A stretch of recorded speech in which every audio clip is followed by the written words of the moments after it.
2026 বিধানসভা ইলেকশনে পশ্চিমবঙ্গের ক্ষমতায় কে আসবে তার নির্দিষ্ট করে বলা একটু কঠিন, কিন্তু কিসের ওপর ভিত্তি করে কারা ক্ষমতায় আসতে পারে সেই সম্বন্ধে মোটামুটি একটা ধারণা আপনাদের দেওয়ার চেষ্টা করছি। পশ্চিমবঙ্গে প্রধানত দুটি দল, একটা তৃণমূল কংগ্রেস আর একটা বিজেপি। তো এই দুটো দলকে নিয়েই আমি মোটামুটি বলবো। প্রথমে বলবো টিএমসিকে নিয়ে।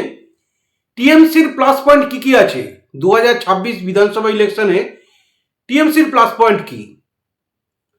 প্রথমত হচ্ছে তৃণমূল কংগ্রেসের সংগঠন। তৃণমূল কংগ্রেসের সংগঠন কিন্তু দুর্দান্ত।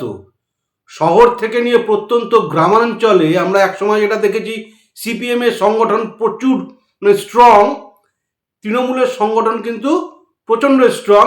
সেই হিসাবে বলতে গেলে বিজেপির সংগঠন কিছু কিছু জায়গায় সীমাবদ্ধ, সেরকম কিন্তু কোনো সংগঠন বিজেপির নেই। আর ভোট হলে, ভোট তো হলেই হবে না, পুরো আপনার ভোটারকে নিয়ে সেই ভোট ব্যালট বক্সে ফেলতে তৃণমূলের কাছে আছে গ্রাসরুট লেভেলের কর্মী, একদম দক্ষ ভোট কর্মী আছে, মানে তৃণমূলের ভোট কর্মী, সেখানে কিন্তু তৃণমূল এগিয়ে। দ্বিতীয় জায়গা আমি রাখবো হচ্ছে ডাইরেক্ট পাবলিক বেনিফিশিয়ারি।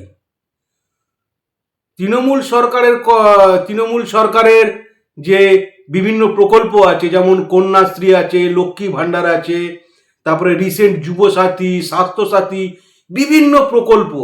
আপনি এমন মানুষ দেখাতে পারবেন না পশ্চিমবঙ্গে যার ঘরে এই প্রকল্পের সুবিধা পায়নি। এর ফলে কি হয়েছে? এর ফলে তৃণমূলের যেমন ভোট ব্যাংক বেড়েছে, সেরকম ভোট ব্যাংকের কিন্তু স্থিরতা এসেছে। তৃতীয় জায়গা আমি দেব মাসেল অ্যান্ড মানি পাওয়ারকে।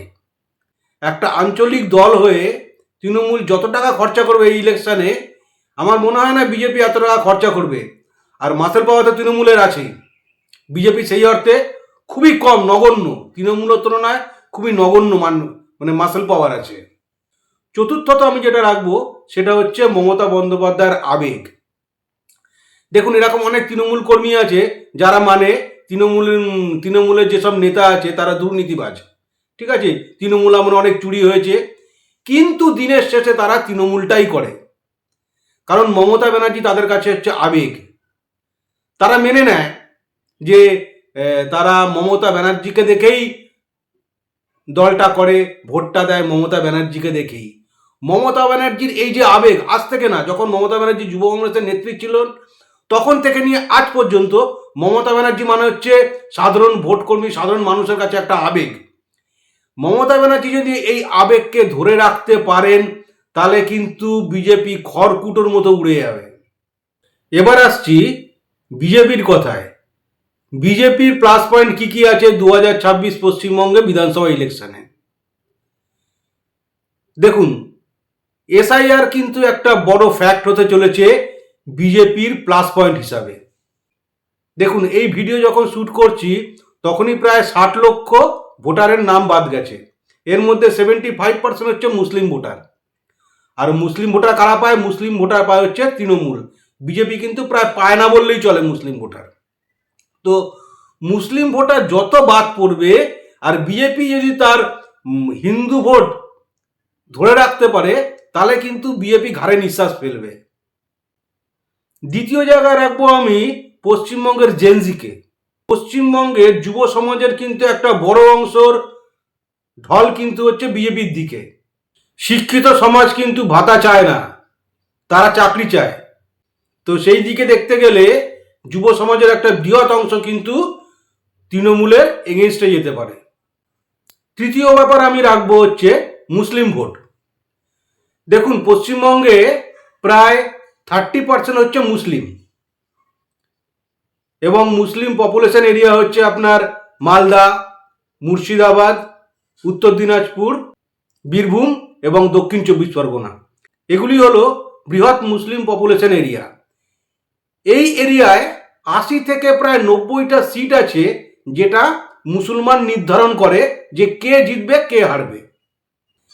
এই এলাকাগুলিতে যদি হুমায়ুন কবিরের দল, মিম, তারপরে সিপিএম, কংগ্রেস, আইএসএফ যদি একসঙ্গে জোটবদ্ধ, তাহলে মোটামুটি বলা যায় এই অংশের প্রায় সমস্ত সিটই এই জোটের কাছে যেত। সেক্ষেত্রে হয়তো পশ্চিমবঙ্গে বিধানসভায় একটা কোয়ালিশন সরকার হতো।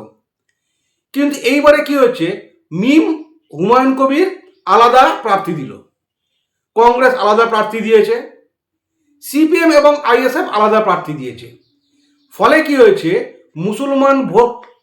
মুসলমান ভোট কিন্তু পুরো ডিভাইড হয়ে গেল। হুমায়ুন কবিরের দিকে একটা কিছু গেল, কিছু আইএসএফ সিপিএম এর দিকে গেল, কিন্তু কিছু কংগ্রেসের দিকে গেল। ফলে মুসলমান ভোট যত ভাগ হবে বিজেপির কিন্তু তত বেশি সুবিধা। এই 80 থেকে 90টা সিটে কিন্তু বিজেপি এবার গেন করে যেতে পারে, যদি বিজেপি তার আগের ভোট ব্যাংক যদি ধরে রাখতে পারে। তো মুসলমান ভোট ভাগ হয়ে যাওয়ার জন্যে এই পরিস্থিতি কিন্তু আসতে পারে। এর পরের ব্যাপারটা রাখবো আমি দুর্নীতি নিয়ে। দেখুন, তৃণমূল আমলে যে দুর্নীতি সেটা কারোই অজানা না। দুর্নীতিকে কিছুটা প্রাতিষ্ঠানিক রূপ দিয়েছে হচ্ছে তৃণমূল কংগ্রেস। দেখুন, দুর্নীতিটাই সব না। দুর্নীতি যদি হিসাব গরমিল করে ফেলতো তাহলে সারদা কিংবা নারদা কেলেঙ্কারি পর তৃণমূল ঘুরে আবার ক্ষমতায় আসতো না। হ্যাঁ, তবে দুর্নীতিটা কিছুটা প্রভাব বিস্তার করবে শহর অঞ্চলে, কিন্তু প্রত্যন্ত গ্রামাঞ্চলে আমার মনে হয় না দুর্নীতি সেইভাবে প্রভাব বিস্তার করতে পারবে। তো এই হচ্ছে মোটামুটি ধারণা, তৃণমূলের প্লাস পয়েন্ট কি, বিজেপির প্লাস পয়েন্ট কি, কি জন্য তারা ক্ষমতায় আসতে পারে, এই নিয়ে বিস্তারিত একটা ভিডিও।